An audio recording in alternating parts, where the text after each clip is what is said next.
2 seconds. Look at this tiny little beep. I just want to mention that, and keep that chart up because it'll help me make my point. This is the scumbag who, after Christian children were murdered by a trans shooter, was joking about it on Twitter, saying, oh, I guess their prayers didn't work. That was the attitude he had about little Christian kids getting killed. Yeah. And then he loses 5,000 subscribers, and look how somber he is. Oh, this is horrible. I try to put a positive spin on things, but this is just too much for my little heart to bear. David Pakman is freaking out over what he calls hemorrhaging subscribers on his own David Pakman show, and Tim Pool and his panel roast him for it on Timcast IRL, as David Pakman and the left kept pushing the fake narrative that Kamala Harris was going to beat Donald Trump only to get crushed in a blowout, is sending shockwaves through the left's cultural pundits on both cable and the internet. And now David Pakman is freaking out over losing money because he is so anti-capitalistic, right? Folks, the left is imploding and David Pakman can go with it. So let's check out Tim Pool's reaction. This is the video where David Pakman is talking about the collapse of the left. It's 7 minutes long. I don't know if I'll play the whole thing, and I've not heard what he has to say, but we're going to play a little bit because I'd like to get an unfiltered view of what leftists, liberals think is currently happening after Trump's victory. I'm going to tell you something that is terrifying me. It's that mustache. I always try to come here and put a positive face on everything, but there is something going on that is terrifying me. When I woke up this morning, we had lost 5,000 YouTube subscribers compared to where we were last night. Now, the first thing I thought was, is this a glitch? We've been on YouTube for 15 years or something like that, and subscribers always just go up. They just never go down. They go up. Is something wrong with my channel? Is someone attacking my channel? Well, something is wrong with your channel. Yeah. It's the misinformation. That means the content. Going on. So I started texting. And I texted Brian Tyler Cohen. And I texted Tyler Cohen and Brian Cohen and Brian Tyler, all of them. I texted all of them.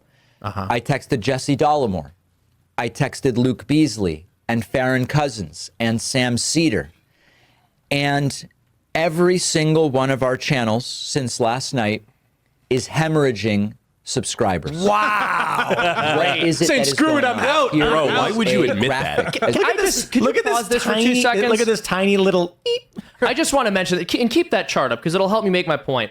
This is the scumbag who, after Christian children were murdered by a trans shooter, was joking about it on Twitter, saying, oh, I guess their prayers didn't work. That was the attitude he had about little Christian kids getting killed. Yeah. And then he loses 5,000 subscribers, and look how somber he is. Oh, this is horrible. I try to put a positive spin on things, but this is just too much for my little heart to bear. I think it's fake. I don't think the left is real. I sincerely believe this, and I'll tell you why. When Elon Musk announced that he was going to purchase Twitter, what did we see? Overnight, somehow, channels that were associated with the right saw massive gains in follower count, and on the left started bleeding subscribers like crazy. There was no legitimate explanation for the massive shift other than they had their thumb on the scales, and once they found out they were facing an internal review or an external review, they took the thumb off. Yeah. Same thing happened again when Elon formally took over. Once again, prominent personalities like these people started losing tons of followers. My theory was that social media companies know I forgot what it's called. It's an internet law that any sufficiently unmoderated forum will become right wing. I don't know if it's 4chan's law or something like this. And so I believe that what happens is these big social media companies are like, hey, look at X. It shifts to the right. Look at YouTube. We have to go in there and force it to be middle of the road. Yeah. Which basically means we're going to ban conservatives and prop up liberals. Yep. So what is David Pakman actually seeing? I believe it's probably fake accounts. Now that the election is over, the fake accounts that were being used to prop up his channels to make it look like there was support for the left are no longer being funded properly, and they're shutting down. I don't know that that's true. I'm just saying it like this. During the election, the left wants to make liberalism and leftism and these politicians look prominent, and they use bots to prop accounts up. Once the money is gone, because they're massively in debt and they've lost, poof, the followers are gone. I noticed that in the height of the Republican primary even, and then I especially saw it up through the general, just on X even. I'd see you get flooded with all these really nasty comments, and there's always some nasty comments, but it really spikes. And then I'll tell you, after election night, my nasty comments on X. And by the way, I have been kind of mean on X. I've actually increased the vitriol. Yeah. But the nasty comments from the left, supposedly, more or less disappeared. Probably dropped 80%. I have said some of the most horrible things imaginable on X. I've mostly just retweeted predictions that I bookmarked. All right, from left-wing people. Right.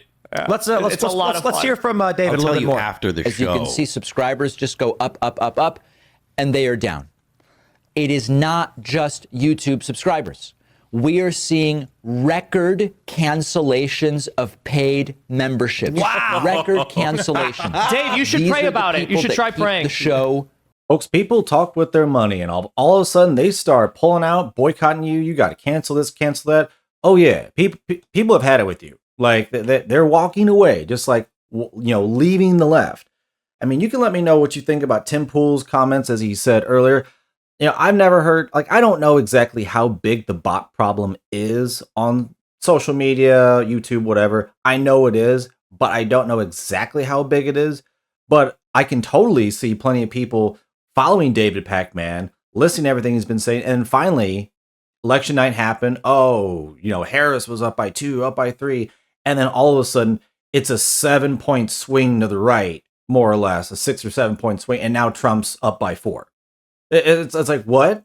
Like, I mean, like, either your polls are incompetent, either it's intentional or they're incompetent. Either they're lying to you or they're, they just don't know what they're doing. But it's one of the two. So for either way, if you're lying to me or you're not accurate, why should I keep watching you? Why should I keep paying for you? Same thing with viewership for MSNBC. Plenty of other people. Why am I going to keep listening to people who keep saying this, this, and this? But for some reason, everything you keep saying keeps not being the thing that turns out. Like eventually the lie, like David Pakman, Destiny, all these other pundits, the Brian Tylers, they keep pushing this nonsense, and eventually the lie will crack under its own weight because people are going to see, like, wait a minute, like, you keep saying this and it keeps not happening. Like, you're the one full of BS. You're the one lying. So why am I going to keep giving you my money? So, and maybe it's a blend of the two, but either way, across the board, everywhere, yeah, people are just saying, y'all just don't know what you're talking about. Let me know in the comments what you think about that and leave a like. Let's get back in. Now, for a moment, I thought, if it's just YouTube, maybe YouTube is purging people who are inactive subscribers. And once a year, usually YouTube does this and you see a little decline and then numbers go back up. They're not doing it. They're not doing it. And if that were the case, we wouldn't be seeing paid membership cancellations on the website. So now I understand what is going on. It's terrifying, but it is happening. A lot of people are checking out. No, I still think it's bots. I think that his memberships may have been largely fake. And I'm not trying to be a dick and dig at David Pakman. I genuinely think that bots go after everybody. I believe that everybody has a degree of bots attacking their accounts for some reason or another. Yeah, for sure. I don't think there's a large amount. Paid memberships is interesting. That's less likely to be fake. So I do think there's probably a lot of people checking out. I believe that component is that David has been misinforming people, and they realized it last night when they said, "How am I in the minority?" I thought we were going to have the popular vote, at least, even if Trump won. They realized I'm on the wrong side of history, and these people are genuinely terrified of being on the wrong side of history. That's why the activists chant on the streets to police officers and small businesses, "You're on the wrong side of history." So what do you think a liberal who's scared of that is thinking when they wake up and said, David Pakman is the wrong side of history and he led me astray? I think that that it's just a matter of people are kind of realizing that men can't become women, and the left has been leading people astray. The left doesn't have policies that people like. But what really hit him too? I mean, I agree with that, and I think that was so glaring to a lot of people. But even beyond that, Trump won the popular vote, which doesn't matter legally, but it matters because it took away the one big talking point that they had. Well, this is the real democracy was, no, actually most people voted for Trump. And then the fact that black men disproportionately voted for Trump and Hispanics disproportionately voted for Trump, and even women started moving. Because of that, what are they supposed to conclude? There's no good oppressor narrative anymore on any front. So I think in as much as they are capable of introspection, I think they had to come to the conclusion, yikes, maybe I've been looking at this a little bit wrong. I am interested to hear what he has to say further. I heard anecdotally from a couple dozen people who said, David, I just can't do it anymore. I just can't do it. I'm checking out. I'm out. Bye. And the reason that this is terrifying, not only because it puts everybody in left-wing media's livelihoods at stake and at risk, it terrifies me because our instinct is the opposite of what the right does, and we will get crushed if this is the way we respond to a defeat. Hear, hear. The right wants us not to exist. The right wants to decimate independent progressive media. No, they don't. And so when I lose really 5,000 support free speech. Brian Can I loses just point out, this guy's got 2.64 million followers and he lost 5,000 and he's having a breakdown over it. Yeah. I have told you guys this. You watch the show. What did I say? Whenever you see a YouTuber make a video where they're like, oh, woe is me, I'm so miserable, you can usually look at their numbers and see like they lost subscribers or viewers or something like that. I agree. I got a cup you can cry into here. Should we send it over? And bring a I think it's fire embarrassing, to dude. It's thousands, embarrassing and when everybody's right-wingers losing do it, thousands too. of subscribers. Understand that when the right loses, they get organized, they fund, and they create insanely effective organizations like Turning Point USA. Here we go. Investing in the Daily Wire and building out this huge network of right-wing ideas and influencers. This guy's making a lot of sense. If you're feeling burnt out, Maybe I'll subscribe. I encourage you, take a break until the inauguration. It's months, okay? Mental health break. Folks, not only can David Pakman not accept the reality of a Trump victory, and he is coping hard, but he can't even handle losing 10,000 subscribers.